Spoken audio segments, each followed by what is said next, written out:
Alright, hello everyone. Let me get the, there we go. We got the chat up.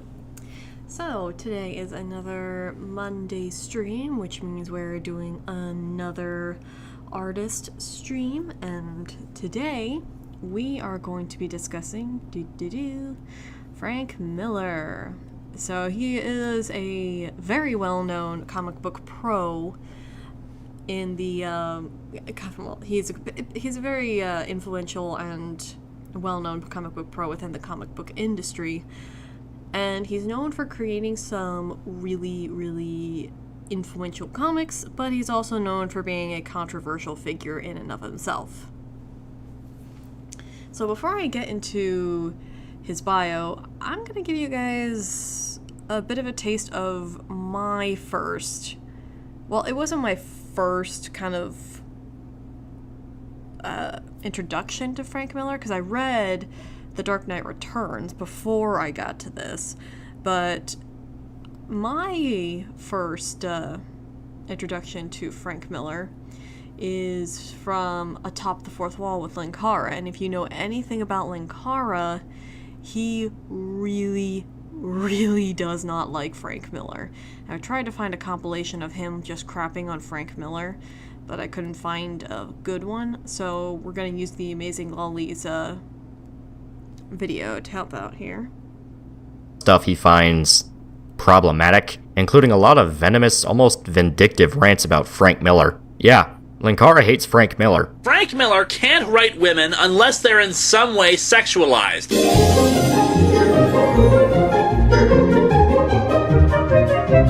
Where do you get off? Yep. Yep, there we go. That was pretty much my first-ish introduction to Linkara, and apparently this was sourced from Razor Fist. I'll have to look that up later. Razor Fist talks about Linkara, because I'm sure he absolutely tore Linkara a new one. But yeah, I was young. I was trying to get back into comics after being away from them for so long, and I was watching all the YouTubers to see about any comic book recommendations, and Linkara was the biggest one, and he was banging his drum the hardest about this, so I had the well poisoned for me a long time ago when it came to Frank Miller. It was only within the last couple of years when I actually started reading some of Frank Miller's considered to be his best works that I started to appreciate him as a writer and artist. Now, I still think that he probably shouldn't have made a couple of the publishing and writing decisions that he did, but we'll get to that. Alright, so, another drink of my lime LaCroix.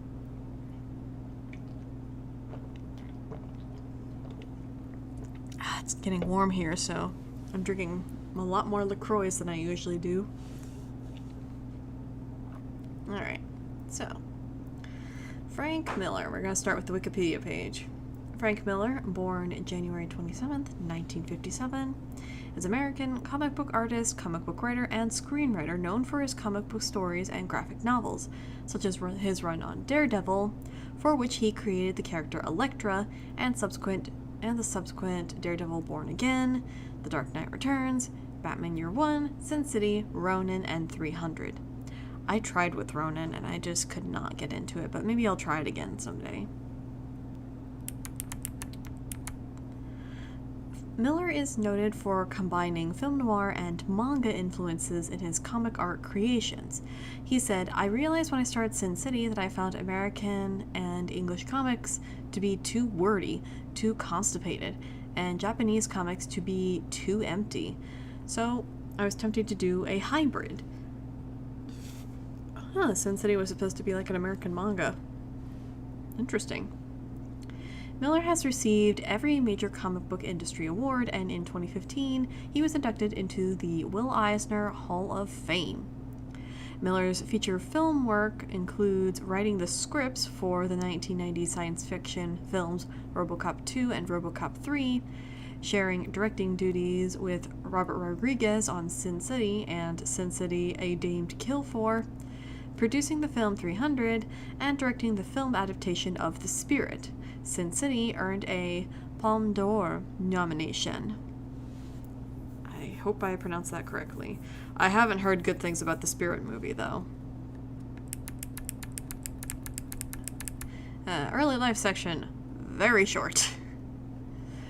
Miller was born in Olney, Maryland on January 27th, 1957, and raised in Montpelier, Vermont, the fifth of 7 children of a nurse mother and carpenter electrician father. His family was Irish Catholic. It's very interesting that's it for the early life, but okay. No. Alright. Career. Miller grew up a comics fan. A letter he wrote to Marvel Comics was published in The Cat #3, April of 1973. His first published work was at Western Publishing's Gold Key Comics imprint, received at the recommendations of comics artist Neil Adams, to whom a fledgling Miller, after moving to New York City, had shown samples and received much critique and occasional informal lessons. Though no published credits appear, he is tentatively credited with the 3-page story Royal Feast in the licensed TV series comic book The Twilight Zone. Oh, he worked on the Twilight Zone comic? Interesting. By an unknown writer. That's even more interesting. And is credited with the 5-page Endless Cloud, also by an unknown writer, in the following issue, July of 1978. I wonder why the writers didn't want to be credited for that.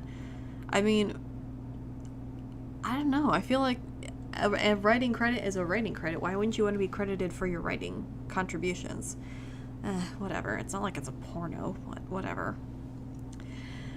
By the time of the latter, Miller had his first confirmed credit in writer Wyatt Young's 6-page Deliver Me from D-Day, inked by Danny Bulandi in Weird War Tales number 64, June 1978. Alright. Former Marvel editor-in-chief Jim Shooter recalled Miller going to DC Comics after having broken in with a small job from Western Publishing, I think. Thus emboldened, he went to DC, and after getting savaged by Joe Orlando, got in to see art director Vinnie Coletta, who recognized talent and arranged for him to get a 1-page war comic job. Okay. So he basically got shot down, but then got a small gig anyway, which, hey, a gig's a gig. The Grand Comics database does not list this job. Dang. There may have been a 1-page DC story, or Shooter may have misremembered the page count, or have been referring to the 2-page story by writer Roger McKenzie as slowly, painfully, you dig your way from the cold, choking to breathe in Weird War Tales number 68. Okay. I'm sorry, I was rereading that sentence because I was a little confused there.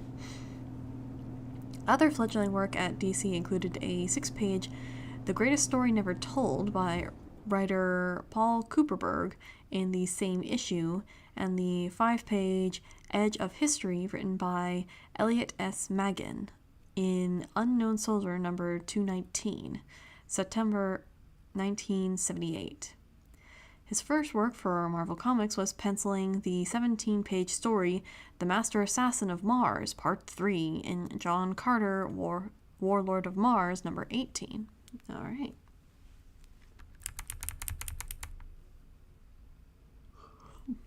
I didn't know he just originally started at DC before Marvel. I just know that I know his Marvel work a little bit more for his earlier years.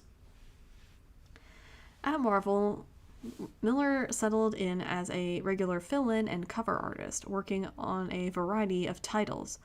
One of these jobs was drawing Peter Parker, The Spectacular Spider-Man number 27 to 28, February to March of 1979, which guest starred Daredevil. At the time, sales of the Daredevil title were poor, but Miller saw potential in a blind protagonist in a purely visual medium. The hell? 2 seconds.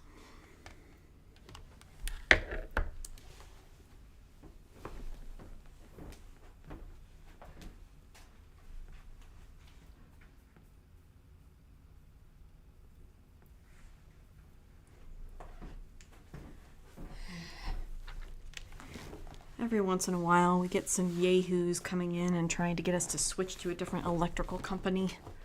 It's very annoying, and they will not take no for an answer. Alright. See, we're called in 2000s. Miller went to writer and staffer Joe Duffy, a mentor figure whom he called his guardian angel at Marvel. Aww.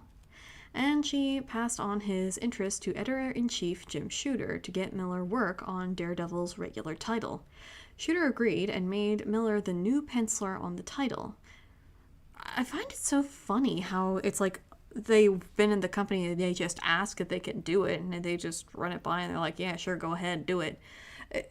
I don't know, it just seems kind of funny and weird. I thought there was a little bit more of an auditioning process, but alright. And it is funny thinking back at a time when Daredevil just was not popular. But then again, Swamp Thing wasn't popular either, and that's what pretty much the only reason why Alan Moore was put on Swamp Thing was because the sales were falling anyways. And they're like, well, let's just give this kid a chance. And yeah. As Miller recalled in 2008, when I first showed up in New York, I showed up with a bunch of comics, a bunch of samples of guys in trench coats and old cars and such. And comics editors said, where are the guys in tights? And I had to learn how to do it.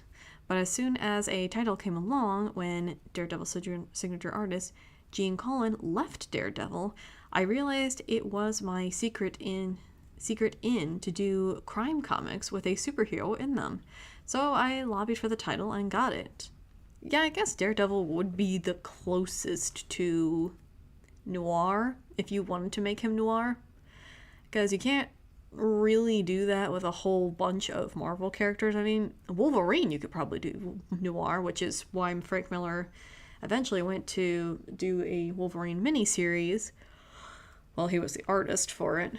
And also the Punisher. I could see the Punisher Noir too, but there's not very many Marvel characters you can do Noir in. Alright. Daredevil in the early 1980s. Daredevil number 158, May 1979, Miller's debut on that title, was the finale of an ongoing story written by Roger McKenzie and inked by Klaus Janson. After this issue, Miller became one of Marvel's rising stars. However, sales on Daredevil did not improve. Marvel's management continued to discuss cancellation, and Miller himself almost quit the series as he disliked McKenzie's scripts. Oh dear. Yeah, many such cases just can't get along with the co-writer. Miller's fortunes changed with the arrival of Denny O'Neil as editor. Realizing Miller's unhappiness with the series and impressed by a backup story Miller had written, O'Neil moved McKenzie to another project so that Miller could try writing the series himself. Miller and O'Neil maintained a friendly working relationship throughout his run on the series. With issue 168, Miller took over full duties as writer and penciler. Sales rose so swiftly that Marvel once again began publishing Daredevil monthly rather than bi-monthly, just 3 issues after Miller became its writer. So I guess McKenzie was the problem there. I've said it many times before, and I'll say it again. Good art can only get you through the door, but a good story is what gets people to stay. Alright. Issue 168 saw the first appearance of the ninja mercenary Elektra, who became a popular character and star in a 2005 motion picture, which was considered one of the worst movies in Marvel for a very long time. And although her first cover appearance was 4 months earlier on Miller's cover of the Comics Journal number 58. Miller later wrote and drew a solo Elektra story in Bizarre Adventures number 28. He added a martial arts aspect to Daredevil's fighting skills because he was the original weeaboo, and introduced previous unseen characters who had played a major part in the character's youth. Stick, leader of the ninja clan, the Chaste, who had been Murdoch's sensei after he was blinded, and a rival clan called the Hand. Yeah, it's crazy just how much of Daredevil the Daredevil we know today came from Frank Miller, and it was not in his original portrayal. Unable to handle both writing and penciling, Daredevil on the new monthly schedule, Miller began increasingly relying on Jansen for the artwork, sending him looser and looser pencils beginning with number 173. By issue 185, Miller had virtually relinquished his role as Daredevil's artist, and he was providing only rough layouts for Jansen to both pencil and ink, allowing Miller to focus on the writing. Yeah, I could see that. If it's like a project where you're allowed to just take your time, I can see doing penciling and writing, but if it's like a monthly thing, and just by working on my indie comic, I know how long a comic can take to make. Yeah, I could see him handing over the reins just so he could focus on the writing. Miller's work on Daredevil was characterized by darker themes and stories. This peaked when, in number 181, April 1982, he had the assassin Bullseye kill Elektra, and Daredevil subsequently attempt to kill him. Miller finished his Daredevil run with issue 191, February 1983, which he cited in a winter 1983 interview as the issue he is most proud of. By this time, he had transformed a second-tier character into one of Marvel's most popular. Additionally, Miller drew a short Batman Christmas story, Wanted, Santa Claus Dead or Alive. That sounds like an amazingly hilarious comic. Written by Dennis O'Neil for DC Special Series number 21. Spring of 1980. This was his first professional experience with a character with which, like Daredevil, he became closely associated. At Marvel, O'Neil and Miller collaborated on 2 issues of the Amazing Spider-Man Annual. The 1980 annual featured a team-up with Doctor Strange, while the 1981 annual showcased a meeting with the Punisher. I think I know which annual that is, and I remember not being too fond of it. I don't know, some of the characters just sounded a little too much like noir detectives. Even the kid characters sounded like noir detectives, which was very odd. Alright. As penciler and co-plotter, Miller, together with writer Chris Claremont, produced the miniseries Wolverine 1-4, September to December 1982, inked by Joseph Rubinstein, and spinning off from the popular X-Men title. Miller used this miniseries to expand on Wolverine's character. The series was a critical success and further cemented Miller's place as an industry star. His first creator-owned title was DC Comics' 6-issue miniseries Ronin. Oh, I thought that was an indie comic. I guess not. In 1985, DC Comics named Miller as one of the honorees in the company's 50th anniversary publication, 50 Who Made DC Great. Miller was involved in a few unpublished projects in the early 1980s. A house advertisement for Doctor Strange appeared in Marvel Comics cover dated February 1981. It stated, "Watch for the new adventures of Earth's Sorcerer Supreme as mystically conjured by Roger Stern and Frank Miller." Miller's only contribution to the series was the cover for Doctor Strange number 46. Why would they hype him up and then just have him not do any of the interiors? Okay. Other commitments prevented him from working on the series. Oh, that's why. Miller and Steve Gerber made a proposal to revamp DC's three biggest characters, Superman, Batman, and Wonder Woman, under a line called Metropolis, and comics titled Man of Steel, or The Man of Steel, Dark Knight, and Amazon. However, this proposal was not accepted. Oh god, I'm kind of happy he didn't get his hands on a Wonder Woman, like, solo title, because I have absolutely no idea how he would do Wonder Woman. I think he would do a pretty okay Superman, though.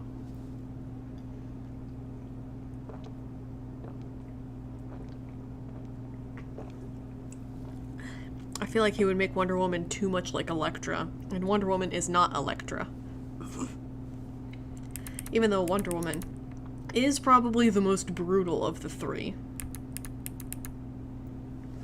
Alright, Batman, The Dark Knight Returns in the late 1980s. In 1986, DC Comics released the writer-penciler Miller's Batman The Dark Knight Returns, a 4-issue miniseries printed in what the publishers called prestige format. Square-bound rather than stapled, on heavy stock paper rather than newsprint, and with cardstock rather than glossy paper covers. It was inked by Klaus Janson and colored by Lynn Varley. The story tells how Batman retired after the death of the second Robin, Jason Todd.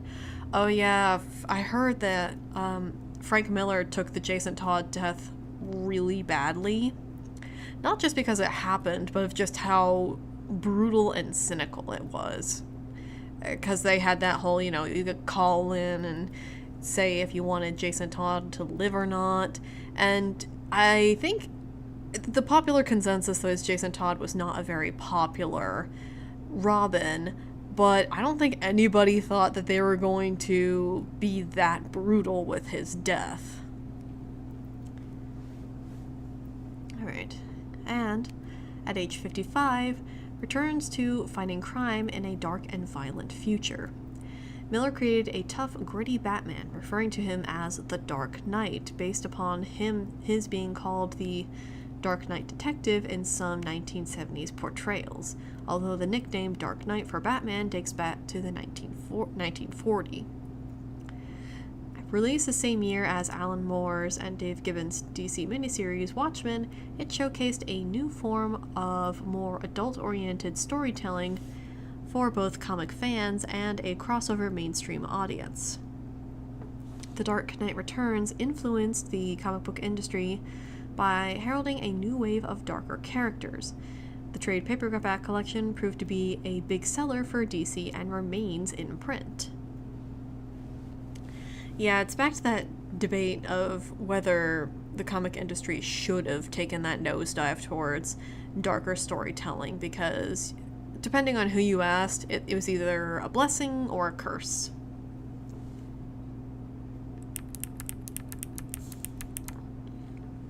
By this time, Miller had returned as the writer of Daredevil.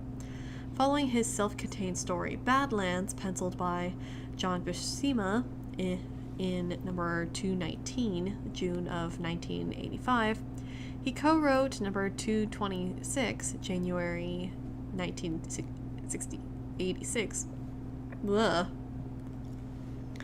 with departing writer Dennis O'Neil. I keep wanting to say Denny O'Neil. Then with artist David Mazzucchelli, he crafted a 7-issue story arc that, like The Dark Knight Returns, similarly redefined and reinvigorated its main character. The storyline, Daredevil Born Again, in number 227 to 233, February to August of 1986, chronicled the hero's Catholic background and the destruction and rebirth of his real-life identity. Manhattan attorney Matt Murdock at the hands of Daredevil's nemesis, the crime lord Wilson Fisk, also known as the Kingpin. After completing the Born Again arc, Frank Miller intended to produce a 2-part story with artist Walt Simonson, but it was never completed and remains unpublished. Gosh, if only... It would be cool if DC and Marvel, because I know that they had this time where they had some backup issues where basically they just had a one-shot story that they had in a filing cabinet where if they were behind schedule on drawing or whatnot, they would just put that out there to keep the news racks happy. So it would be cool if they would release all of those unpublished stories. If they're still in that filing cabinet. Miller and artist Bill Senswick produced a graphic novel, Daredevil Love and War, in 1986. Featuring the character of the Kingpin, it indirectly bridges Miller's first run on Daredevil and Born Again by explaining the change in the Kingpin's attitude towards Daredevil.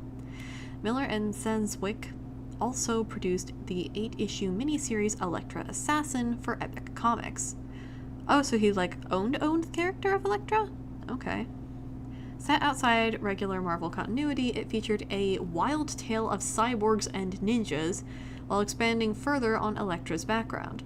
Both of these projects were critically well received. Elektra Assassin was praised for its bold storytelling, but neither it nor Daredevil Love and War had the influence or reached as many readers as The Dark Knight Returns or Born Again. Citation needed. Alright. Miller's final major story in this period was in Batman issues 404 to 407 in 1987, another collaboration with Mazzucchelli, titled Batman Year One. This was Miller's version of the origin of Batman, in which he retconned many details and adapted the story to fit his Dark Knight continuity. Proving to be hugely popular, this was as influential as Miller's previous work. A trade paperback released in 1988 remains in print and is one of DC's best-selling books. The story was adapted as an original animated film video in 2011. Miller illustrated the covers for the first 12 issues of First Comics, English language reprints of Kazukawi, and Goseki Kojama's Lone Wolf and Cub. Oh, okay, Lone Wolf and Cub, yeah. This helped bring Japanese manga to a wider Western audience. During this time, Miller, along with Marv Wolfman, Alan Moore, and Howard Chaykin, had been in dispute with DC Comics over a proposed rating system for comics. Disagreeing with what he saw as censorship, Miller refused to do any further work for DC, and he took his future projects to the independent publisher Dark Horse Comics. From then on, Miller was a major supporter of creators' rights and became a major voice against censorship in comics. Look, I have banged my drum about the CCA, and I'm not a fan of censorship, but a rating system I feel like would probably be beneficial, especially with comic books, because not all comic books were made for kids. And if we want comic books to be more of something for everybody, it would help our cause to at least help steer adults to, okay, this is the adult fiction, and these over here are the kids' comics that you can give to your kids and not worry about them being exposed to any nasty content. I don't consider that censorship. I just consider it like a warning, like, hey, this comic book contains a lot of violence and gore, or it contains some sexual content. Probably shouldn't give it to little Timmy. That's not censorship, in my opinion. It would be censorship if they said you can't have these elements because we said so.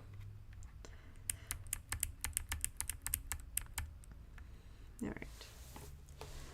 After announcing his intended to release his work only via the independent publisher Dark Horse Comics, Miller completed one final project for Epic Comics, the mature audience imprint of Marvel Comics. Epic Comics was the mature imprint. Okay, so this was before the whole Marvel Knights thing. Elektra Lives Again was a fully painted graphic novel written and drawn by Miller and colored by longtime partner Lynn Varley, telling the story of the resurrection of Elektra from the dead and Daredevil's quest to find her, as well as showing Miller's will to experiment with new storytelling techniques. 1990 saw Miller and artist Jeff Darrow start work on Hard Boiled, a 3-issue miniseries. The title, a mix of violence and satire, was praised for Darrow's high detailed art and Miller's writing. At the same time, Miller and artist Dave Gibbons produced Give Me Liberty. That was a weird-ass series. I read that. That was weird. And apparently it has like a crap ton of sequels. 4-issue miniseries for Dark Horse. Give Me Liberty was followed by sequel miniseries and specials, expanding on the story of the protagonist Martha Washington, an African-American woman in modern and near-future North America, all of which were written by Miller and drawn by Gibbons. It was so weird.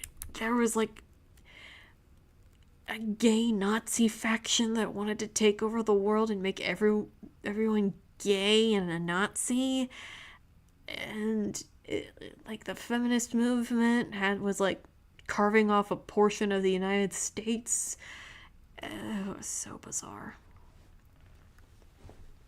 Miller wrote the scripts for science fiction films RoboCop 2 and RoboCop 3 about a police cyborg. Neither were critically well received. In 2007, Miller stated that there was a lot of inference in the writing process. It wasn't ideal. After working on the 2 RoboCop movies, I really thought that was it for me in the business of film. Miller came into contact with the fictional cyborg once more, writing the comic book miniseries RoboCop vs. the Terminator with art by Walter Simonson. In 2003, Miller's screenplay for RoboCop 2 was adapted by Steve Grant for Avatar Press's Pulsar imprint. Illustrated by Juan Jose Yup.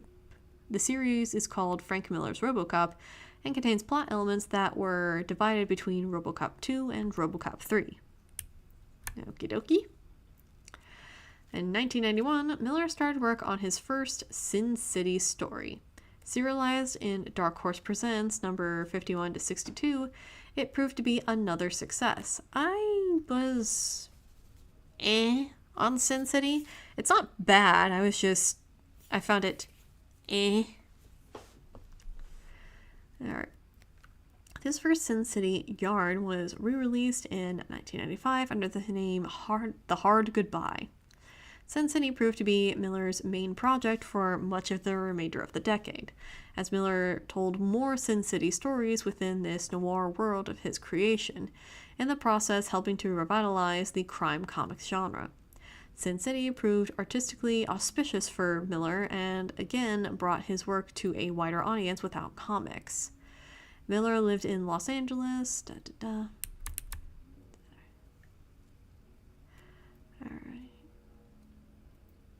Daredevil, The Man Without Fear was a 5-issue miniseries published by Marvel Comics in 1993. In the story, Miller and artist John Romita Jr.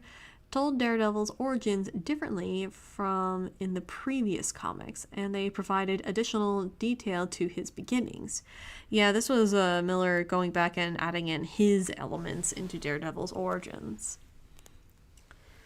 Alright, Miller also returned to superheroes by writing issue number 11 of Todd McFarlane's Spawn, as well as the Spawn Batman crossover for Image Comics. Alright. In 1994, Miller became one of the founding members of the comic imprint Legend, under which many of his Sin City works were released via Dark Horse Comics. In 1995, Miller and Darrow collaborated again on Big Guy and Rusty the Boy Robot, published as a 2-part miniseries by Dark Horse. In 1999, it became an animated series on Fox Kids. Okie dokie. Okay. Written and illustrated by Miller with painted colors by Varley, 300 was a 1998 comic book miniseries released as a hardcover collection in 1999, retelling the Battle of Thermopylae and the events leading up to it from the perspective of the Leonidas from Sparta. 300 was particularly inspired by the 1962 film The 300 Spartans, a movie that Miller watched as a young boy. Oh, okay. And here we come to the downfall. Yeah, it was around this time that Frank Miller did start to lose some of his credibility. Alright, Batman, Dark Knight Strikes Again. He was one of the artists on Superman and Batman, World's Funnest, one-shot written by Evan Dorkins, published in 2000. Miller moved back to Hell's Kitchen by 2001 and was creating Batman and Dark Knight Strikes Again as the 9/11 terrorist attacks occurred around about 4 miles from that neighborhood. His differences with DC Comics put aside, he saw the sequel initially released as a 3-issue miniseries, and it sold well. It received a mixed to negative reception. And though it sold well, it received a mixed to negative reception. Miller also returned to writing Batman in 2005, taking on the writing duties of All-Star Batman and Robin, The Boy Wonder, a series set inside what Miller describes as the Dark Knight universe and drawn by Jim Lee. It was also received negatively. I'm the goddamn Batman.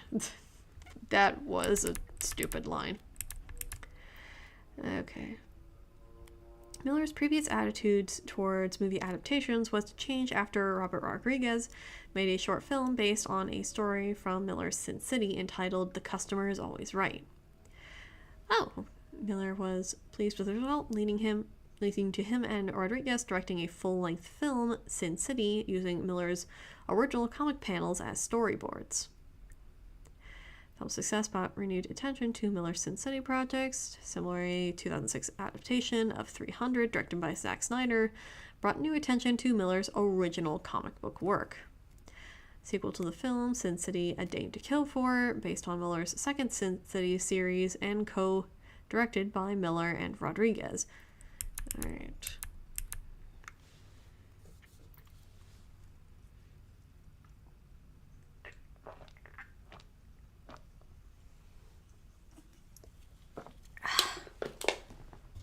Mouth. Don't worry, we're gonna get to the interviews soon. Just gotta get through the rest of this. In July 2011, while at San Diego Comic-Con promoting his upcoming graphic novel, Holy Terror, in which the protagonist hero fights Al-Qaeda terrorists, Miller made a remark about Islamic terrorism and Islam, saying, "I was raised Catholic and I could tell you a lot about the Spanish Inquisition, but the mysteries of the Catholic Church elude me. And I could tell you a lot about Al-Qaeda, but the mysteries of Islam elude me too." No idea what he meant by that. Yeah, but Holy Terror was another one where it's like, holy crap, that was a bad decision. That was a very bad decision. Alright, in November 2011, Miller posted remarks pertaining to the Occupy Wall Street movement on his blog, calling it nothing but a pack of louts, thieves, and rapists fed by Woodstock-era nostalgia and putrid false righteousness. Looking back, yeah, the Occupy Wall Street crowd was not in it to actually help people. I've heard rumors that the reason why Occupy Wall Street devolved into what it became was because there were outside influences trying to, get into the movement and turn it into something else completely. He said of the movement, "Wake up, pawn scum. America is at war against a ruthless enemy. Maybe between bouts of self-pity and all your other tasty tidbits of narcissism you've been served up in your sheltered, comfy little worlds, you've heard of terms like Al-Qaeda and Islamicism." Miller's statement was criticized by fellow comic writer Alan Moore. In a 2018 interview, Miller backed away from his comments, saying that he wasn't thinking clearly when he made them, and alluded to a very dark time in his life during which they were made. I mean, he did have a very good reason to be particularly venomous towards Al-Qaeda, considering that he was there when the attacks happened. Though, and I do agree with him that a lot of the Occupy Wall Street folks, yeah, this was after 2008, and yeah, it absolutely sucked for a lot of people, but it became something completely different and divorced from what it was supposed to be, and it did get overtaken by narcissists, basically. Alright. July 10th, 2015. Frank Miller was inducted into the Eisner Awards Hall of Fame from 2015 to 2017. DC released a 9-issue bi-monthly sequel to The Dark Knight Returns, The Dark Knight Strikes Again, titled The Dark Knight 3. Oh, Master Race. Yes, I remember when this was coming out. Miller co-wrote it with Brian Azzarello. Oh, probably not a good idea. And Andy Kubert and Klaus Janson were the artists. Issue 1 was the top-selling comic of November 2015, moving an estimated 440,234 copies. Alright, in 2016, Miller and Azzarello also co-wrote the graphic novel The Dark Knight Returns, The Last Crusade, with art by John Romita Jr. and Peter Segerwald. From April to August 2018, Dark Horse Comics published monthly Miller's 5-issue miniseries sequel to 300, Xerxes, The Fall of the House of Darius and the Rise of Alexander, which marked his first work as both writer and artist comics creation since Holy Terror. Alright, 2017, Miller announced he was writing Superman Year One project, with artwork by John Romita Jr.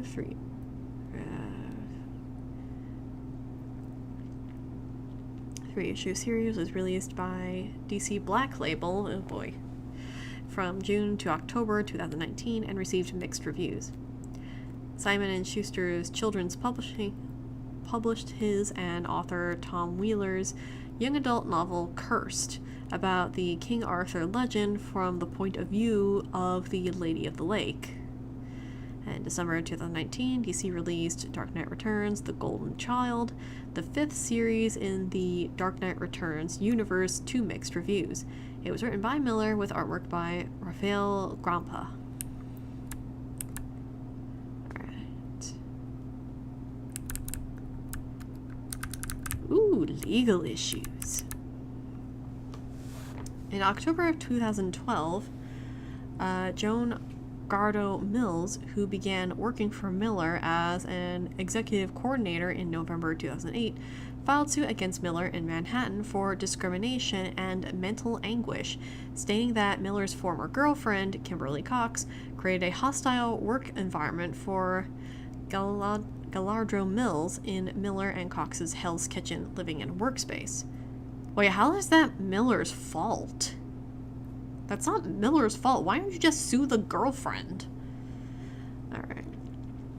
In July 2020, producer Stephen Lehudrix, who worked on Sin City: A Dame to Kill For, filed a $25 million defamation and economic interference lawsuit against Miller and fellow producer Zlyn Thomas. Lehudrix alleged the pair had repeatedly made false, misleading, and defamatory statements about LaRux's ownership of the developmental rights of Sin City and Hard Boiled to Skydance Media CEO David Ellison and other Skydance executives, and prevented the creation of a film adaptation of Hard Boiled and a TV series based on Sin City. Miller's attorney, Alan Grosky, denied the allegations, saying, "The claims asserted in Mr. Lux's lawsuit are baseless, and we will be aggressively defending the lawsuit."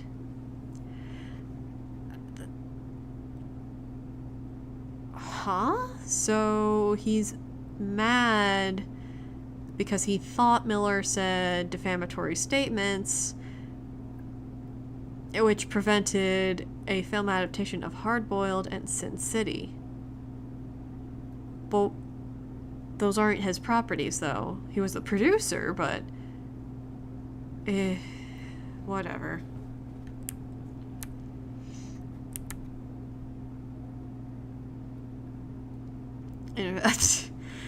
In response to claims that his comics are conservative, Miller said, "I'm not a conservative, I'm a libertarian." Depending on who you ask, it's the same thing. Miller's a recovering alcoholic, shocker, and states that he used alcohol heavily in his early career to free him from inhibitions and increase his creative output. I do get that. Like, I used to drink a lot heavier than I do now, and I am getting over a bout of alcoholism myself. So I get that. But you feel a lot freer when you write under the influence of alcohol than when you're sober, and it becomes a toxic relationship, I guess you would say. Alright, Miller was married to colorist Lynn Varley from 1986 to 2005. She colored many of his most acclaimed works. Alright. Miller had been romantically linked to Kimberly Cox, who had a cameo in The Spirit. Alright. But yeah, that's the long and the short of it, I guess we could say, with Frank Miller's life. Let's see if we can watch an interview so I can take a break from speaking. Let's see. Robert Kirkman. Alright, let's see about this one. It's 20 minutes.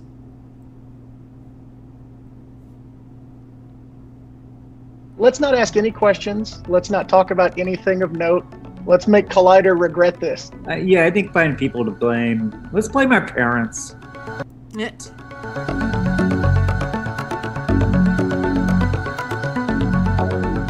I'm going to ask what I think is a terrible question. I've been asked this many times before, and I always am somewhat angry. That question that I'm sure you've gotten 1,000 times, where do your ideas come from? Well, they come from all over the place. Like some historical thing I read about. There's so many sources, it's kind of endless. But what about you? Well, I mean, the thing that I've noticed over the years is that the main source of my ideas is me being disappointed in something. I also have a little bit of ADHD, so when I see scenes, sometimes my brain will go, the scene should go here, and then this should happen, and then this should happen, and then this should happen. And I'll realize that like 5 minutes of a movie has passed and I'm not even really paying attention to what's happening. I'm just working out some new version. I did this project called Oblivion Song, and the basis for that was I heard somebody lamenting the fact that Jack Kirby had never had like a substantial run on Batman. And I was thinking, I wonder what Jack Kirby would do if he had done, a solid run on Batman. Yeah, that's an interesting perspective to go on. I'm very much like Frank Miller there, where my ideas just come out of nowhere sometimes. Like, sometimes I will just be thinking about a comic I read the other day and put myself into it, and that's where I get a new story from. It's very random and all over the place. I wouldn't call it ADHD, but yeah. Okay, no. Play. You probably incorporate some New God stuff, and you probably have Batman using all kinds of crazy technology, and give him all kinds of different gear. And the basis of that eventually spiraled into this Project Oblivion song that I do. That's about this guy that, runs around on rooftops with a cape. It all came from someone saying, "Hey, why didn't Jack Kirby do some Batman? That would have been cool." Oh my gosh, can you imagine if Jack Kirby did Batman? How would he design the Batmobile or the Batcave? That would be interesting to see Jack Kirby do a take on that. People have been bugging me to do something with Batman, and I woke up one day and realized I was 29, which meant that I was about to turn older than Batman, and just kind of told myself, I will not let this happen. And so I made him the impossibly distant age of 50 Yeah. and turn that into Dark Knight. I think you would agree that Batman kind of lives in the shadow of Frank Miller now. It's kind of a it's a never ending. Write that down, May we quote you on that?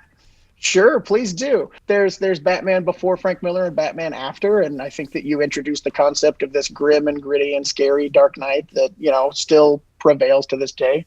And I think that's why we're never going to get a Batman movie that doesn't have a guy in a jet black rubber suit speaking with a scary, gravelly voice. I feel like that's not necessarily what your intent was, but I think that's how other people, pull that through. Does he have to have fake muscles? I think that a Batman doesn't work unless he has fake abs molded into his chest piece. I think that is the thing that really strikes fear into the heart of evildoers. It is, yeah. There is before Frank Miller and after Frank Miller.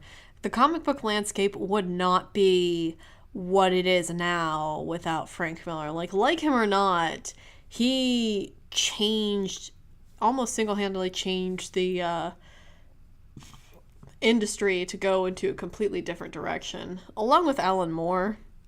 But I feel like Frank Miller, because he worked on Daredevil and Batman, his work there really changed the comic scene. Now, for better or for worse, that's debatable. I think there was some good that came along with the bad. There was some good stuff and bad stuff. I hate painting a whole era as either good or bad. But this isn't a question. I just wanted to challenge you, Frank Miller, to doing at least one more Batman project where you bring back Dick Sprang-inspired, brightly colored gags, athletic Batman, just to show people, hey, look, guys, there's still more to be done with Batman. You don't always have to be doing this. I would love to do the Rainbow Batman. Oh my. That's right. Batman used to... Oh my god, the Silver Age had a lot of wacky ideas. And Rainbow Batman was one of them. No, not Rainbow Batman. Nobody likes Rainbow Batman. The other cool... No, I'm kidding. Mr. Picky. I mean, excuse me. No rain, but Zebra Batman's okay, right? Zebra Batman is great. That's on point. Rainbow Batman, I think, is a bridge too far. Watch it! You're bouncing around too much! It's all right. Stretchers, gyros stabilized. Cool. What is this thing? Dick called it the Batmobile. You're a writer-artist. Mm-hmm. And so I wanted to get a little bit of information on, what is your process of tackling a story? Is it all purely visual? Do you actually write scripts for yourselves? I know a lot of people that are writer-artists that don't. How do you handle that aspect of the work? Putting together the story, I do very much as any writer would. I jot down notes and the scenes we'd like to see. Mostly I work on the spine of the story itself. But as I do that, I'll just draw a line off the central notes and make a few notes of something in particular I know that could be drawn from that would be really juicy. But I have the story outline before I draw anything. But then I tend to start drawing. And Yeah, I like outlining my work too. It's just for some reason I can't do it on the turn of a dime. I can't make a comic script on the turn of the dime, but I need an outline first, and then I could be able to formulate a script. And blocking in each scene and working out the dynamics of what's going on. However, I will interrupt that when it breaks into dialogue. When it's a dialogue scene, the words are in command. Yeah. And the characters are responding to or projecting the words. But here I'm very, very curious about what your approach is. I wanted to be a comic book artist, so I do a little bit of doodling here and there. I very quickly realized that I don't have the patience and don't have the talent to handle that side. I try to build exciting scenes because I think that the worst thing you can do as a writer is give an artist boring things to draw. Oh yeah.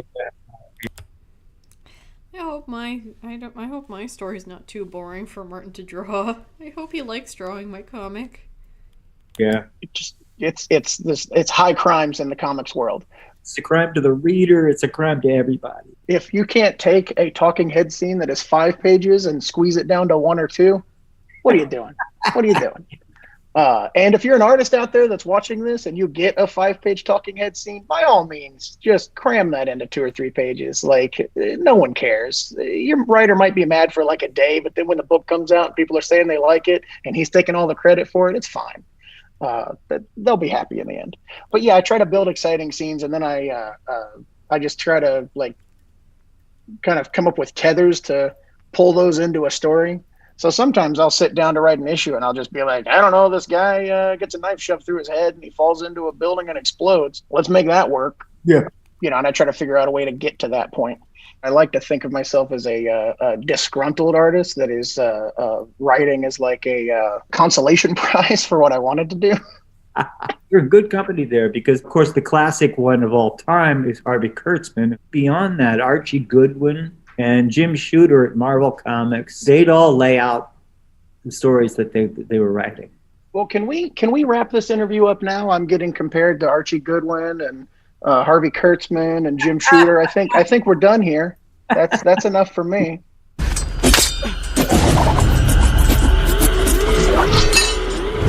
Remember me?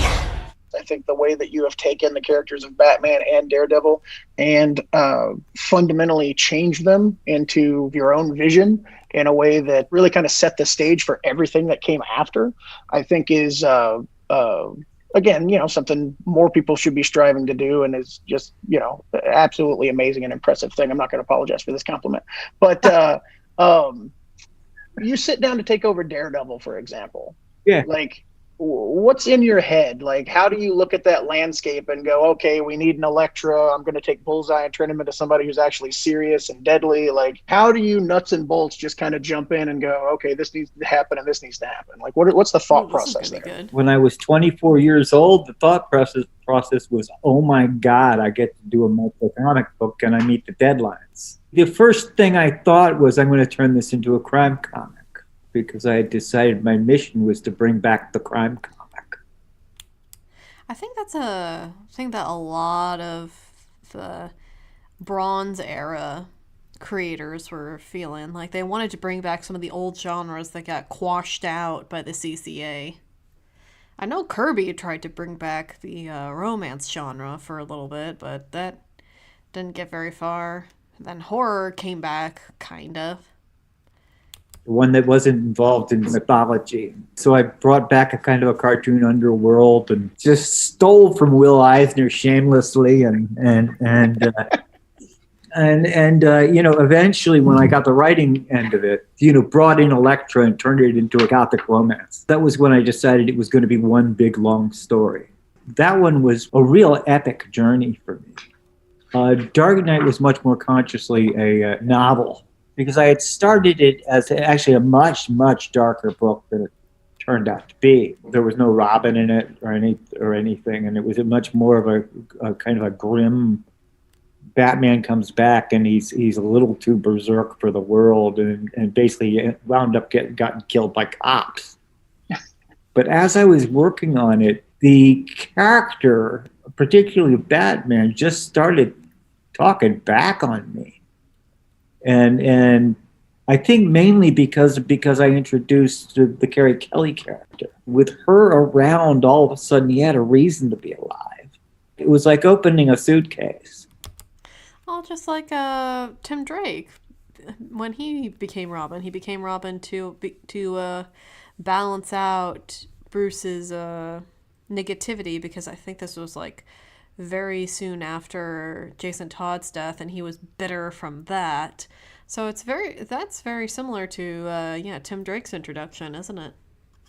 Superman came in, because originally Superman wasn't in it, and it has what I believe is a very affirmative ending. That's so funny that Superman was not intended to be in the story, because the Superman Batman fight is one of the most iconic fights of comic books. He's gone from talking about the best death he could have to a good life. That changed pretty radically. When you were starting with Walking Dead, I'm throwing your own question back at you. Sure. How'd you come up with it?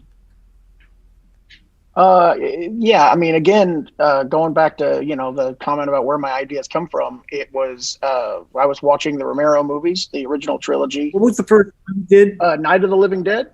Night of the Living Dead. I saw that when I was a little kid. That explains a lot. When I was quite young. Night of the Living Dead was in the public domain. And so late at night on this broadcast channel, they would just play Night of the Living Dead. And so I actually got to see it on TV with commercials like in the middle of the night one time for the first time. So that was my first experience with it. But, I was, watching Dawn of the Dead and Day of the Dead. And both of those movies end with characters getting into helicopters and flying off never to be seen again. And I was like, the only thing I want more from this movie is to see what happens to these people next. Every one of the Romero movies featured a completely different cast, and there was a time progression. So if the world was a character in those movies, you got to see a little bit more of the world progress through time, but you never got to really follow those characters. I wish these Romero movies would never end, but that's not a thing that's going to happen. So I'm going to do the zombie movie that never ends, and that'll be Walking Dead. Of course, I did this at a time when every comic book I've ever done had been canceled after like 5 or 6 issues. So it was, quite foolish of me to set out on a project that would last a long time, not having ever done that before. I've heard mixed feelings from the Walking Dead fan base of whether or not the Walking Dead should have been as long as it is. So you guys let me know. What do you think of the Walking Dead? Wonderful story. Oh, thank you, Frank. After all that, after me trying to blow your head off, stab your heart out happily ever after together. You couldn't kill me, I couldn't kill you. I'll take that as a sign. Hard Boiled is one of my favorite projects that you've ever done. Thank you. This may sound laughable to you, but that was a real challenge as a writer.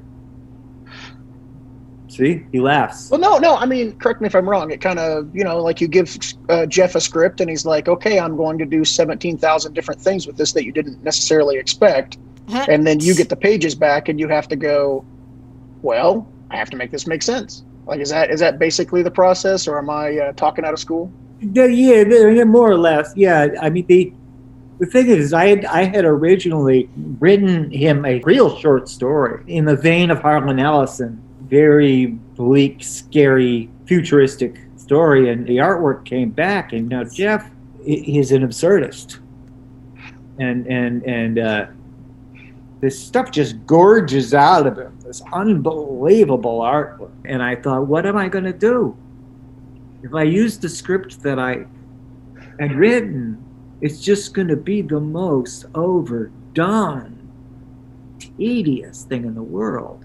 I was sitting there with that unbelievable first page where he's just blown to pieces and he's holding his guns, Nixon is. And my breakthrough was the opening line, which is just, come and get it, you bum. There's no like Stanley big captions or anything around, but that set the tone for how I collaborated with him on that book. I got him back on Big Guy because there I just loaded on the words with a shovel just to show him. Sorry, I'm not speaking so much. I'm just trying. I'm trying to learn my lessons of being a pause, Andy, because usually I'll say something and then like 5 minutes later they'll say the same exact thing. So you told him. No, I think Hard Boiled is, I guess, a really great lesson again for comic book writers out there. Like, know when to get out of the way. Oh, like, yeah. When your guy's going crazy, just stand back and enjoy it. Well, also allow yourself to be, in this case, the silent partner. Let him take center stage, and he's the show. Like, what do you look for when you're going to be writing a book for someone else? It's always because I really like their work a lot. Jeff Darrow comes to mind, but this sort of Bill Sienkiewicz, one of the most extraordinary talents I've ever encountered. But with David Mazzucchelli, I was coming back to the Daredevil book, and I really liked the work he was doing on it already. And he and I got into an exploration together. He was really at the very beginnings of what he would have to offer. Just the leap with him between the Daredevil work we did and Batman Year One was extraordinary. The best collaborations for me are the ones where we come in, we have a very good time, and we both walk away from it enriched, having learned from each other. can't wait to get to that point of my writing career. I really can't. Uh-huh. Sienkiewicz, for instance, he taught me to lose some fears that I didn't even know I had. He's so brilliant that he takes it in as soon as he sees it, but he always has his eyes open, and he's very acutely aware what's going on in the illustration field, what's going on in film, and everywhere else. And Sienkiewicz is also highly intelligent, so he's processing it super fast. And on top of that, he's the thing that I cannot imitate is that he's got the most unnatural drawing skill you could ever. Yeah, that helps. You should see the sketches, man. I'm telling you. I've seen some. He did some Walking Dead covers for us. Oh, And he great. was sending us design sketches and things, and it was just like, can we stop now? This stuff is amazing. But meanwhile, also I mentioned Dave Gibbons here too, because what you've got is really an overwhelming intelligence and a capability to organize space and to deliver the most ridiculous idea in the world with a straight face. The Martha Washington series got more and more ridiculous the more Dave and I collaborated. All of a sudden, these phallic laser cannons pointed at planet Earth. I knew he could pull them off without even a smile, and it would work. It's not mine, man. Where is it made? It's not mine, man. I told you I'm clean. Ow! I do want to ask you a little bit about Hollywood, just because I've had some fun experiences in Hollywood, and I know you've had some fun experiences in Hollywood. There's no other kind of app. Yeah, exactly. What was your first For the good or the bad. experience? I know you were invited to write the RoboCop movies, but like, is there any fun anecdotes about like on the set of RoboCop or anything where you were just like, what in the hell is going on? It was one of the wildest adventures I ever had, because I had no idea what the hell I was doing coming in. When I sat down with John Davison, the producer, I watched the RoboCop movie, then I watched a bunch of other movies, and I just went wild coming up with my stories, and I came up with some of the most unproducible stuff you've ever seen. It was really a learning process. I came in with just a gigantic amount of material. I was inspired by the first movie because I thought there was stuff in it that was really marvelous. But mostly I was just in a new world. Thought I could get away with anything. Found out that I couldn't. And I kept trying to pull it back to my original script as it was being pulled in a different direction. And I was the most tenacious little son of a bitch in the world. And you know that I would not let go to the last cut. All through it, I thought we were going to win an Oscar for the damn thing, you know. But it was. I can only look back on it with absolute fondness because you know it's just an amazing education, and it was a rejuvenation for me to really go back to boot camp. Okay, now I got to throw that one back at you. Well, at least you had fun on it, even if it wasn't critically acclaimed. At least you had fun on the project. Oh gosh. No, I don't know. I mean, I've definitely been on the Walking Dead set many times, being explained to like why I'm only getting 200 zombies instead of 4,000 zombies. You know, like I've you know, I was very much a novice when I started writing on the show, and so it was, you know, tons of production meetings where they would sit there with my scripts going, why did they let this get this far? This is never getting shot. You cannot do this. Like we have to shoot these episodes in 8 days. Like this is, you know, not going to work. It's a frustrating thing because then you have to go back and go, okay, well, I guess I have to write what is, in my opinion, a lesser version. What you realize as you get a little bit more accustomed to it is that the production people know that what you're trying to do is going to be terrible, because you're trying to eat an entire pizza as opposed to, you know, eating a slice, which you'll actually enjoy. And so they're actually kind of protecting you from yourself, which is a fun thing to learn after 4 seasons. It took me 4 seasons. With a feature, you're dealing with such a fixed unit. With a series, I've seen the difference, and it's so much more fluid. Yeah, Cursed. That's the one you're talking about, right? Yeah. The show was great. I am a firm believer that too many movies look exactly the same. and that modern movie making could use a little bit of a kick in the pants. I think The Spirit was a spectacular movie that you did an amazing job on. Thank you. Do you think you will ever direct another movie? Only if I get the opportunity. That's something that you would enjoy? You'd be open to doing it again? With the information and experience that I've gathered, I know that I'd enjoy it on top of welcoming the challenge. Personally, I have seen in other interviews you mentioned that you have another Sin City thing cooking that is possibly a Western. Is that thing still cooking? Can I expect that soon? You can't expect it soon, but it's cooking. All right, that's like 50% of the answer I wanted. I'll take it. Right. Not exactly what I was expecting, but sure. What the hell is this? That's all you get, man. Was this as much fun for you as it was for me? That was a lot of fun. Are we best friends now? Can we get on the phone and talk sometime? Absolutely. All right, I think that sounded accurate, but okay. Maybe he was being honest. All right. Well, thanks so much for doing this, man. What you just said? Maybe I said there seemed to be some honesty there. I'll take it. Oh, okay. Well, but this man has been hurt. He's been hurt, I tell you. Aww. I think it shows in my work, Frank.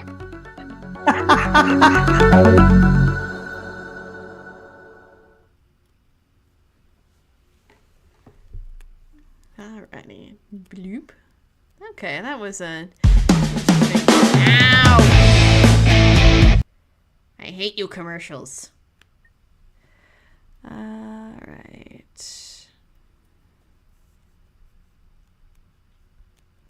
Let's see if there are any more good ones. My neck hurts looking at Frank's posture. Yeah, he did have a very odd posture. And that one, what's this here?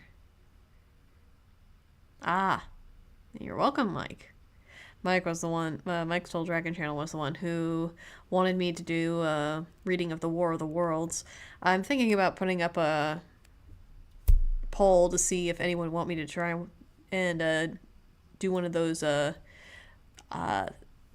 Shadow radio dramas, because I'm sure I could find the transcripts online somewhere.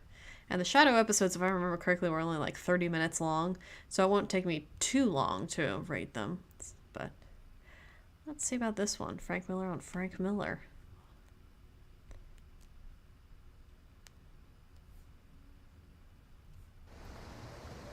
I think the crudest possible way to put how I've organized my career is I've been led by my dick. What on earth does watch on YouTube mean? Wait, was I not on YouTube?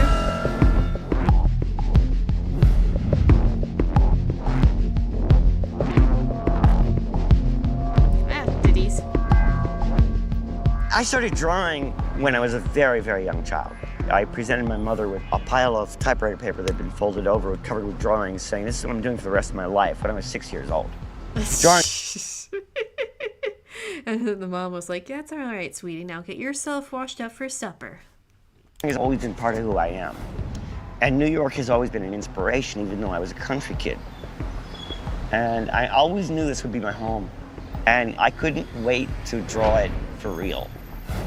When I first moved here, I couldn't afford to go to the movies. I couldn't afford a lot of things. So I would go up to the top of the Empire State Building, and they had no screens up.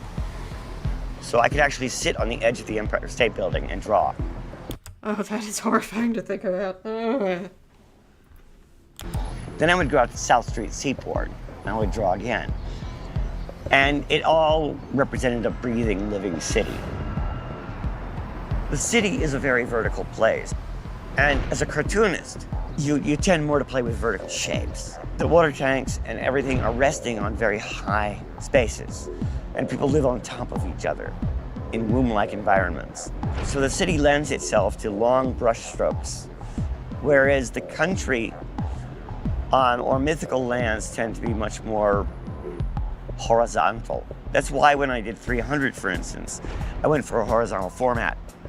And I knew that spectacle is something that you experience as a human being this way, whereas the city is something you tend to experience this way. Oh, that's an interesting. I've devoted a lot of my career. That's an interesting way of putting it, yeah. To capturing it, because it is alive. Every inch of it's alive.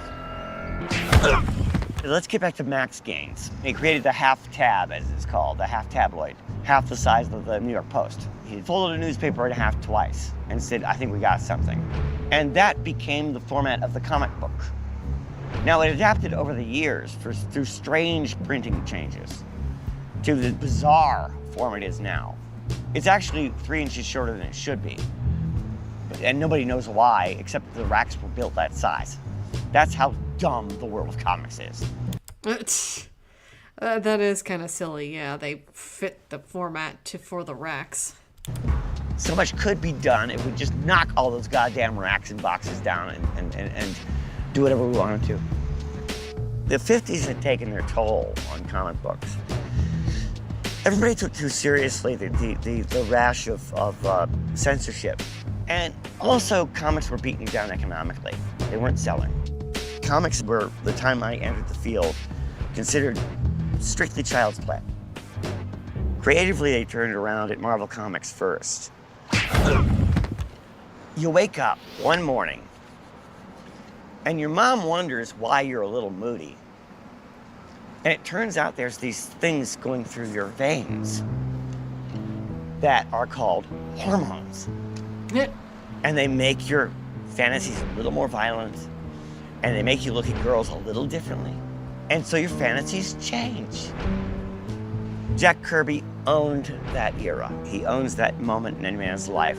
And what Stan and Jack did on the Fantastic Four and the Avengers and all, Captain America, all those other titles, is really astonishing comic books, and it's some of the best I've ever done. Jack Kirby just explodes with adolescent power. They were an explosion of imagination. They were everything I wanted out of drawing. It wasn't until Will Eisner that I went into a much more nuanced, human look toward things. Several things kept us alive through this period. One was the underground comics, mostly known for the work of Robert Crumb and Richard Corbin. And then the guys in the mainstream, what we call the mainstream, the guys who did the X-Men and Nick Fury, Agent of S.H.I.E.L.D., like Neil Adams and Jim Steranko.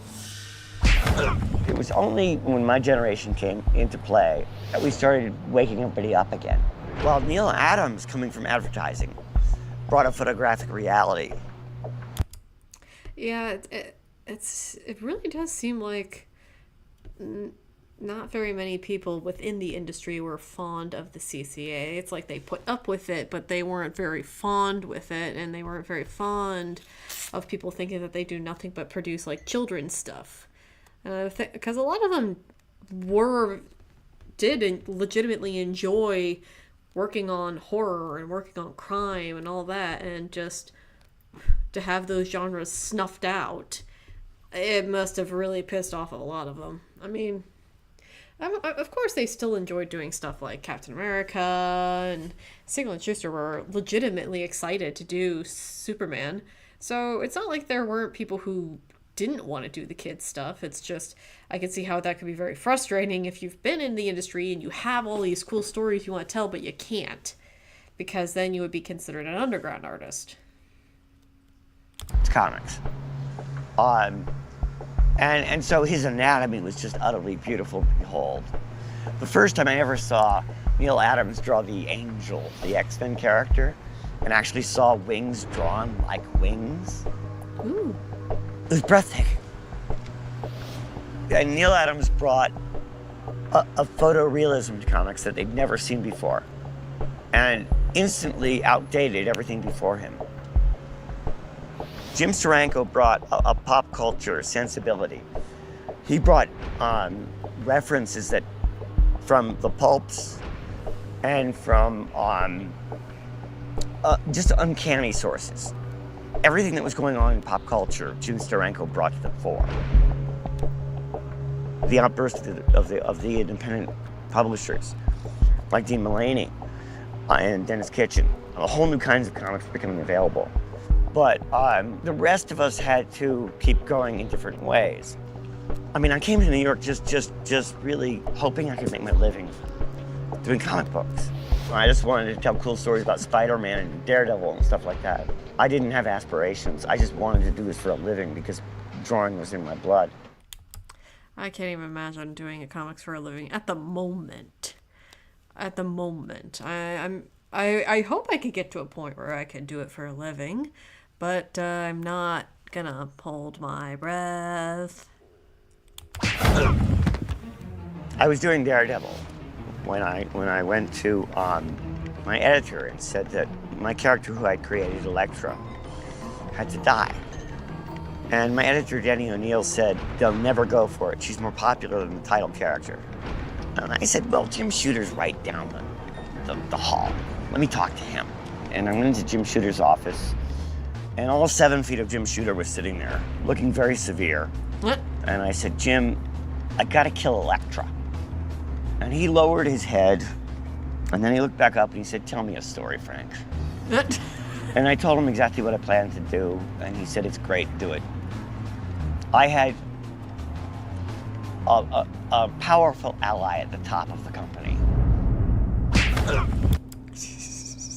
When your artist is too valuable that you don't want to say no because you just might piss them off and they might take their art elsewhere.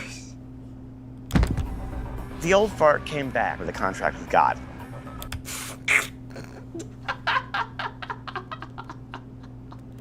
Why you call Will Eisner old fart? Why you gotta disrespect him like that? What he did was he said, this is where we can go, as something that is not temporary, as something that stays on the shelf, stays alive for generations to come. Once I really absorbed it and I gained enough power in the industry, I started working on my series Ronin as an answer to Contract with God. And I took in influences from France and Japan and everywhere else to create a reckless piece of work that I'm still very proud of because you can watch the handcuffs come off me. The notion of authorship really was born with a contract with God. And for me, it was with Ronin. And then I looked to apply it to the old standard heroes with Batman when I did The Dark Knight Returns. Because I wanted to create things that would last. They were still stuck on the yellow circle on his chest and so on. And then came up with an excuse dramatically for him to lose his costume so that he showed up with just a big old bat on his chest, which he's worn ever since. So yeah, part of what I did was trickery, part of it was having allies in very high places. It's the time I totally internalized the idea that you can throw the pamphlet over your shoulder and say goodbye. And that if your story is 200 pages long, that's great. If it's 148 pages long, that's great. If it's 500 pages long, who cares? It's your story. It was really, for me, the introduction of the sensibility of a novelist rather than a pamphleteer. When Dark Knight came out, when Watchmen came out, people went, wow, this is really scary.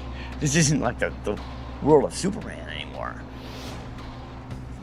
Now you walk into a comic shop and you see 70 years of history, whereas before you saw 3 weeks of history.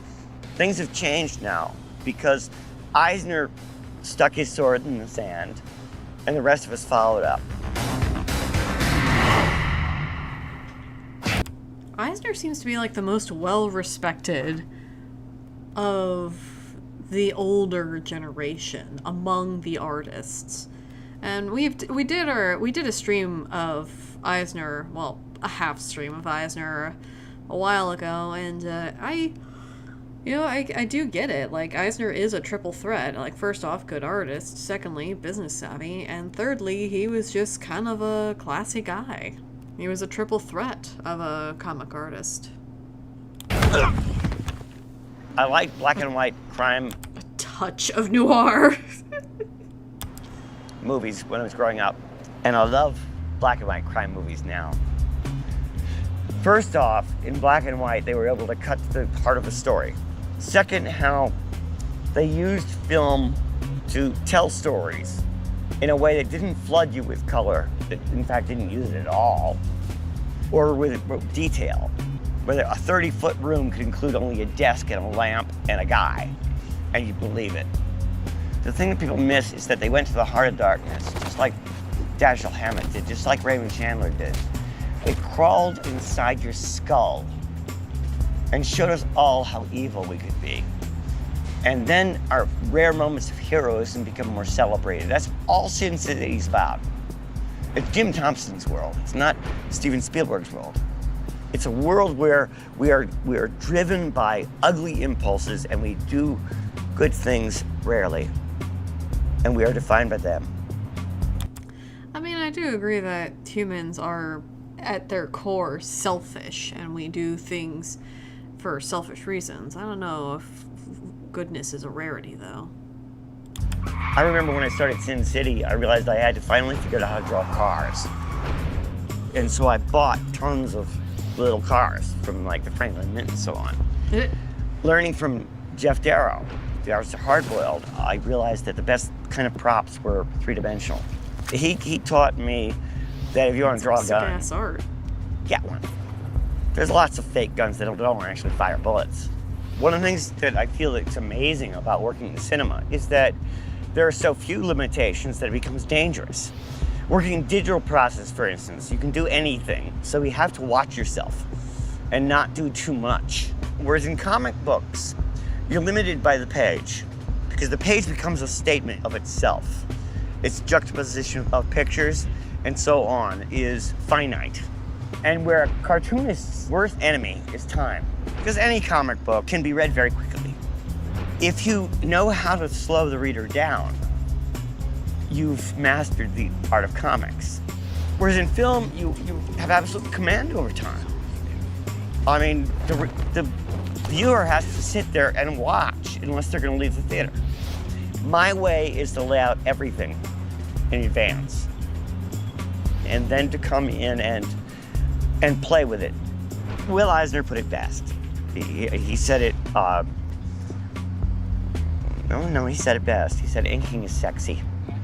Because when you bring the brush around, for instance, the shape of a woman, it's as if you're running your hand across it. Drawing is more architectural. You're putting things together. I'm not speaking for Will here, I'm speaking for myself. But inking, he would agree, is more where you feel the window, and you feel the woman's breast, and you feel all the other glorious things that Stop showing nipples. that manifest themselves so deliciously in spirit. What Will Eisner taught me was that you could show what decade you were in, what room you were in, and who you were surrounded by with the corner of a table, with a banister or a lamp. I would do it now if I wanted to say somebody was in, say, Los Angeles. I'd do it with a pile of blackberries. It's the same thinking. It's giving you just enough evidence. That is where the job gets harder and more rewarding. I believe that work explodes. A lot of the best stuff that I do is when I'm snapping a brush full of white paint over my wrist and something just splatters all over somebody's face. And matter of fact, I really don't believe in mistakes anymore. I believe that there's nothing but instance. Probably had a change of mind with that when it came to Aspar, but whatever. I want to see things go completely wild, and I want to be part of it. I think chaos is a beautiful thing. Allowing entropy to take its course and then to guide it and to control it as an artist. It's what a potter does. It's what a bricklayer does. It's what a painter does. It's what we all really do. I think the graphic novel is a very pretentious term to describe something that has no good name. I've always been part of pop culture. That's what I enjoy. That's what I enjoy producing. I see nothing demeaning in it. I don't think that a smaller audience is a sign of virtue. Comics are a young form, so is film, so is the novel. If you flip back the pages of history, all these forms are young. Guys like David Lapham and James Tachalka, and some of the other guys who are coming up right now, it's just starting to explode. Look at how hungry Hollywood is for comic book ideas right now. And most obviously in Iron Man and Batman and so on, but also in things like the Harvey P. Carr's work. It's all changing. We are now standing shoulder to shoulder as sister art forms with film and with literature. I mean, I don't think that there's a big future for, say, the oral heroic poem a la Homer. I think the Nickelodeon's pretty much finished. The comics are just getting started. Yeah, that statement did not age well.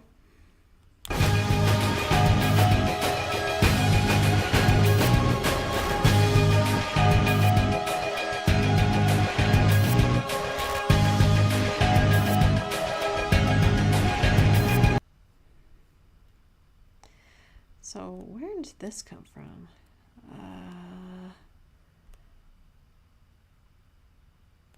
I wonder if this was from the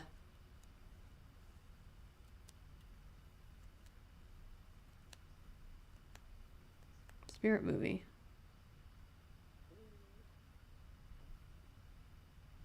Because the credit scenes look like very Spirit influenced. I saw this. Yeah, outdated racist. Yeah. He has been labeled a racist, especially for Holy Terror. And that's an L that he's going to need to hold. He's going to have to hold that L. Because I understand the intent with Holy Terror, but it's like, ooh, maybe this wasn't the right time to go about it. But I found this website, frankmillerinc.com, and its features the art of Frank Miller. So, cursed. Alright, who's Frank Miller? We all know him. But yeah, you could just come on here and take a look at some of his artwork. Sin City. Or Sin City. This panel from the Wolverine miniseries, I think, or this a couple of pages, I do think is some of the best comic artwork I've ever seen, personally. Like, it's really, really cool. Batman looks kind of janky in this one, though. Returns. Batman. 300. Ah, stop it. No more nipples.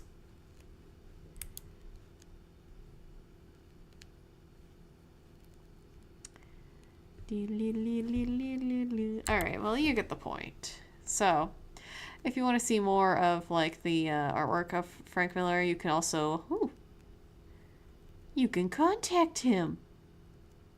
Wait, he has an Instagram? Huh. I didn't know he had an Insta. He's evolving. But anyway, yeah, here's this cool website, frankmillerinc.com. And I saw this, the rare interview with Frank Miller, Dark Knight, the unmade Darren Aronofsky Batman movie, and Donald Trump, which I thought was a very interesting title, so I guess we'll go ahead and read it, by Boris Kitt. This was from 2016.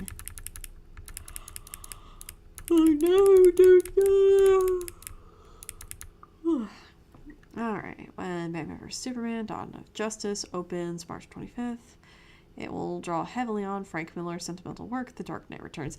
I never understood Batman v Superman because it's like the first meeting of Batman and Superman, the formation of the Justice League, and also it's The Dark Knight Returns, and it's like, why are we mashing this all together? This makes literally no sense.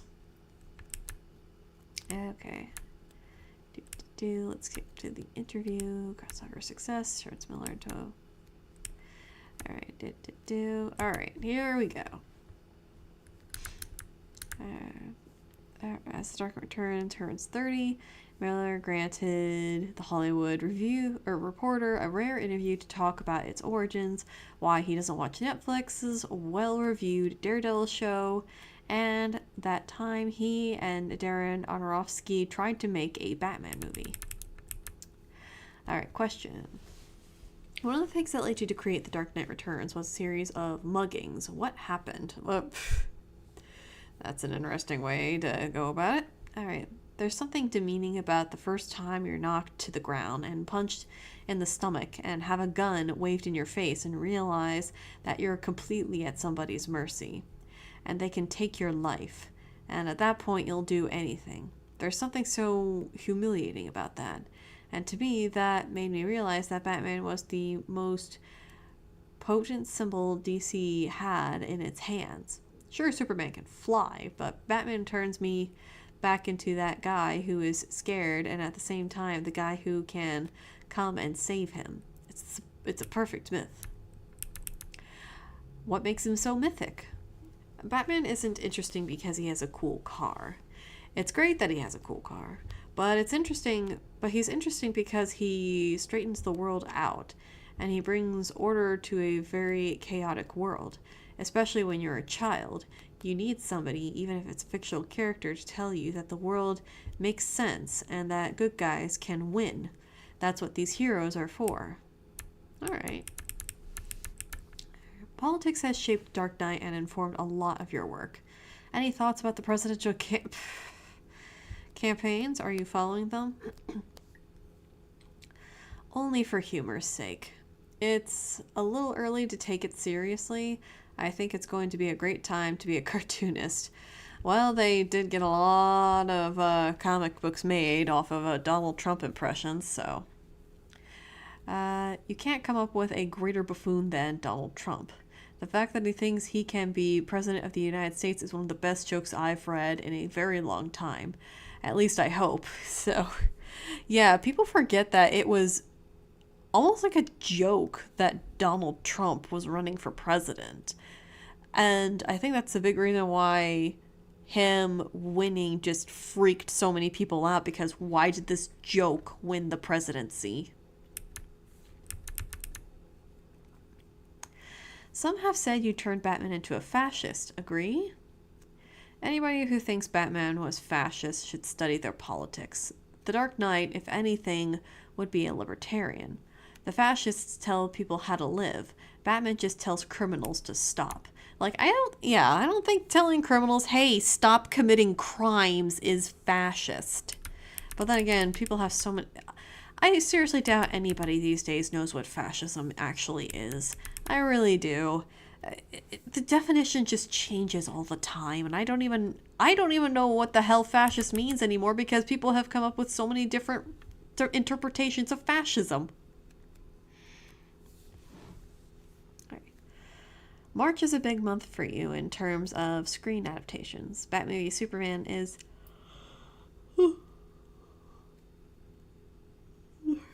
Yeah, it's about time for me to head to bed, so probably after this interview, I'll stop the stream. Batman v Superman is heavily influenced by your work, and in Season 2 Daredevil, we'll see your character Elektra. Do you watch the movies and show? No, I didn't make up Batman, I didn't make up Daredevil. I have no right to be possessive, but once I worked on a character, it's hard to see any other way than my way. By and large, most of what I do, I'll just get grouchy if I see it, so I tend not to look at it, except for a few exceptions. Have you been paid for Elektra being on screen or for your storyline being used? No, I don't know if they quite know I exist. Let's see if they credit me for creating Elektra. Marvel should pay you, right? I'm not running for president. I don't want to be one of those cranky old guys grinding at an axe, wishing I got paid better. I've done my best to pave the way for artists in the future to be treated better than I have, and that's all I can do. Beyond that, I'd be pissing and moaning about things I have no control over. I've signed every contract that I've signed and agreed on the working conditions that I've worked in. and I'm not going to whine about this. I make a good living. What have you learned from your experience in Hollywood? You have to be amazingly tough and tenacious. You have to know what you're doing. You've got to not let anything stand in your way. But at the same time, you have to be as persuasive as can be. You're dealing with other people's money, and movies cost so much to make. Money is the most dominant factor, which is both good and bad. When something costs that much to make, everybody is scared, and people are being cautious just when they need to be bold.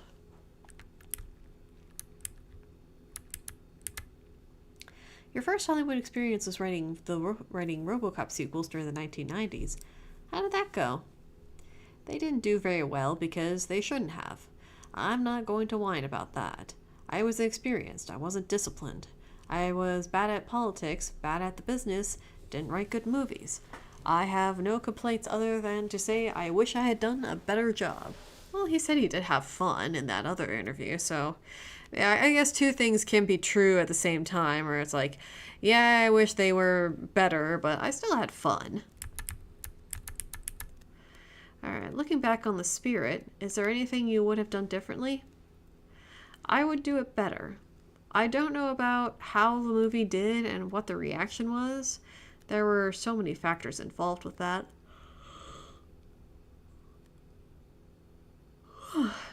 But I would do a better job. That's all I can promise. You worked with Darren Aronofsky on a Batman movie project that never got made. What happened there? It was the first time I worked on a Batman project with somebody whose vision of Batman was darker than mine. My Batman was too nice for him. We would argue about it, and I'd say Batman wouldn't do that, and he wouldn't torture anybody, and so on. We hashed out a screenplay, and we were wonderfully compensated, but when Warner Brothers read it and said, "We don't want to make this movie," the executive wanted to do a Batman he could take his kids to, and this wasn't that.